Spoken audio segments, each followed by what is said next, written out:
Raja pertama Pajang, Sultan Hadiwijaya alias Joko Tingkir, yang berkuasa sejak tahun 1568, diperkirakan wafat pada tahun 1587. Setelah kematiannya, sempat terjadi konflik tahta di Kesultanan Pajang. Putra Sultan Hadiwijaya sebagai putra mahkota, yakni Pangeran Benowo, justru tersingkir. Ia hanya menjadi Adipati Jipang. Meski begitu, dalam setahun ia berhasil merebut kekuasaan Kesultanan Pajang. Namun, hanya setahun pula sebagai Raja Pajang, ia meninggalkan tahtanya. Berikut kisah Pangeran Benowo.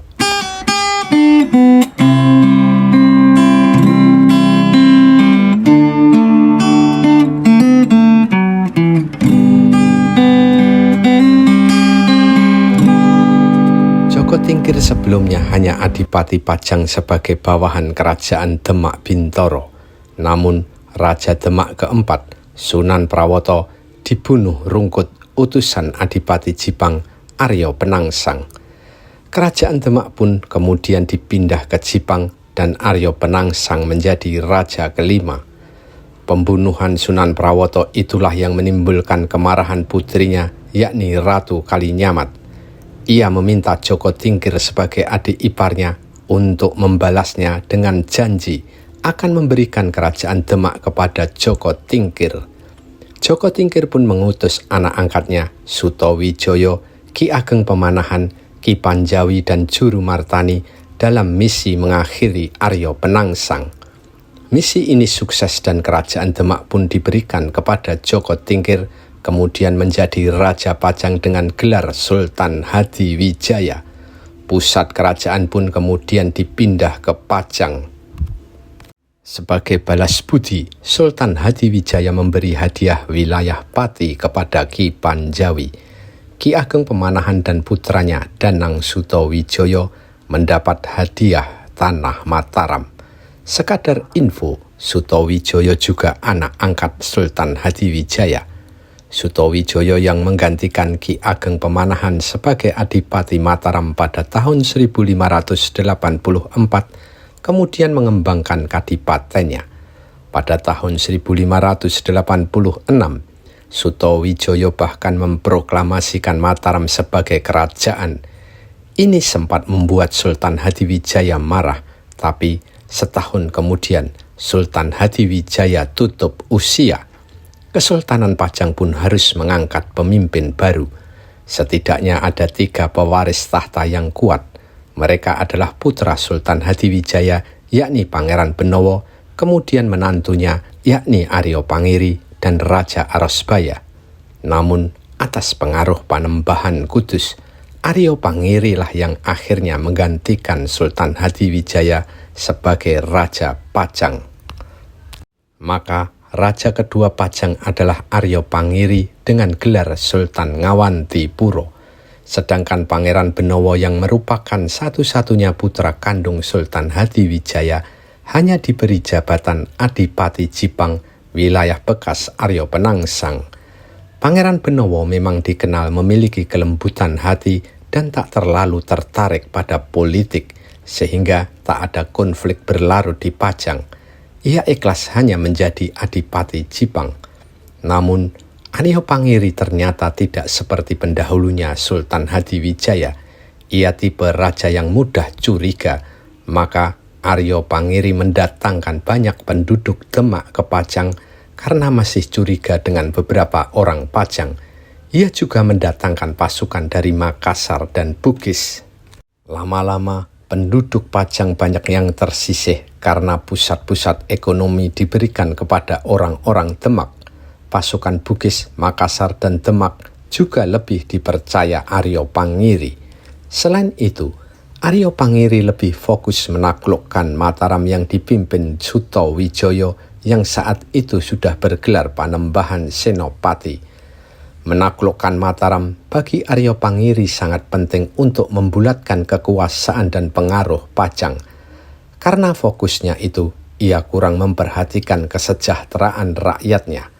Rakyat Pajang pun semakin tersingkir dan menderita Keadaan tersebut membuat Pangeran Benowo yang tadinya tak terlalu suka politik dan konflik akhirnya turun tangan. Pangeran Benowo meminta bertemu Sutowijoyo alias Panembahan Senopati.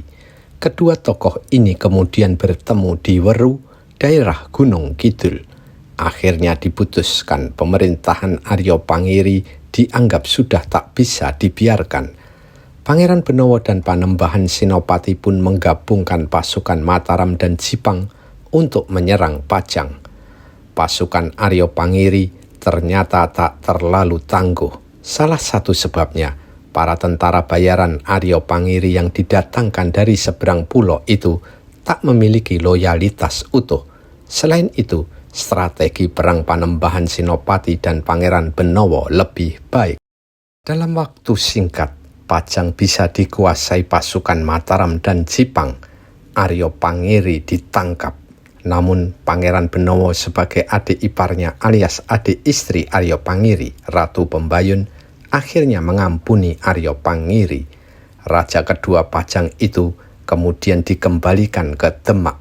Sejak itu, Pangeran Benowo menjadi Raja Pajang ketiga dengan gelar Prabu Wijaya.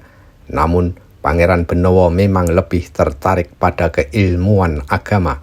Hanya setahun menjadi raja, Pangeran Benowo menyerahkan kekuasaan Pajang kepada Panembahan Senopati.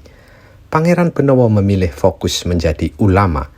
Ada kisah yang menyebutkan ia kemudian pindah ke Parakan, Jawa Tengah dan berdakwah di sana. Namun versi lain menyebutkan Pangeran Benowo kemudian pindah dan berdakwah ke daerah Jombang, Jawa Timur. Maka di Jombang ada makam Pangeran Benowo, tepatnya di Desa Wonomerto, Kecamatan Wonosalam. Dikisahkan Pangeran Benowo sengaja menyerahkan tahtanya kepada saudara angkatnya Panembahan Senopati untuk menghindari konflik keluarga. Sebagai ulama, ia memilih menghabiskan hidupnya berdakwah agama Islam. Mungkin dia sempat keparaan, kemudian pindah ke Jombang, sehingga ia meninggalkan petilasan di Jombang dan dimakamkan di sana. Selain di Jombang, di kompleks makam raja-raja di Masjid Demak juga terdapat makam Pangeran Benowo. Makamnya paling beda karena lebih panjang dari makam lainnya. Makam Pangeran Benowo di Demak berada dekat dengan makam utama yang terdiri dari Raden Patah dan permaisurinya, Dewi Murtosimah, Adipati Unus, Sultan Trenggono, dan Pangeran Surowiyoto. Entah di mana makam sebenarnya Pangeran Benowo. Di daerah Kerajaan Surabaya juga terdapat petilasan yang diyakini sebagian orang sebagai makam Pangeran Benowo. Nama lain dari Pangeran Benowo adalah Syekh Abdul Halim atau Mbah Tosari Pangeran Benowo.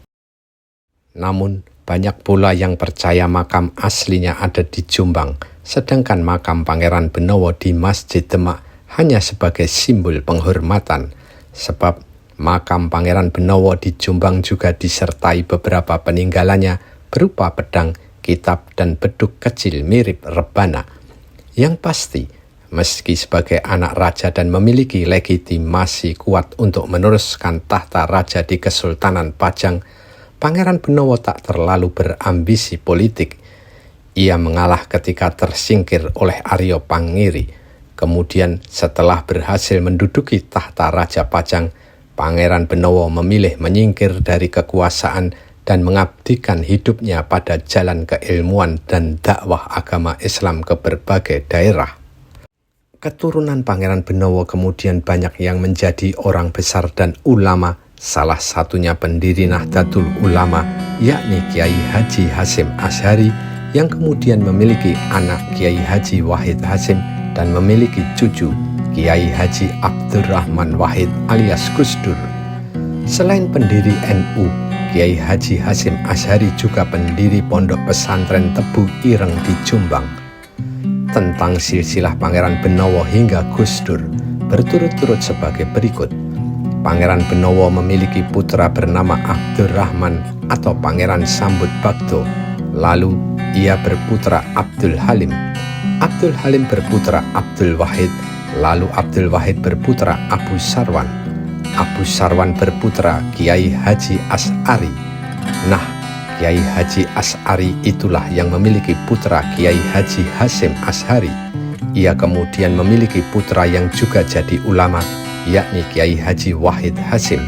Sedangkan Kiai Haji Wahid Hasyim merupakan ayah Presiden Republik Indonesia keempat Abdurrahman Wahid alias Gus Dur.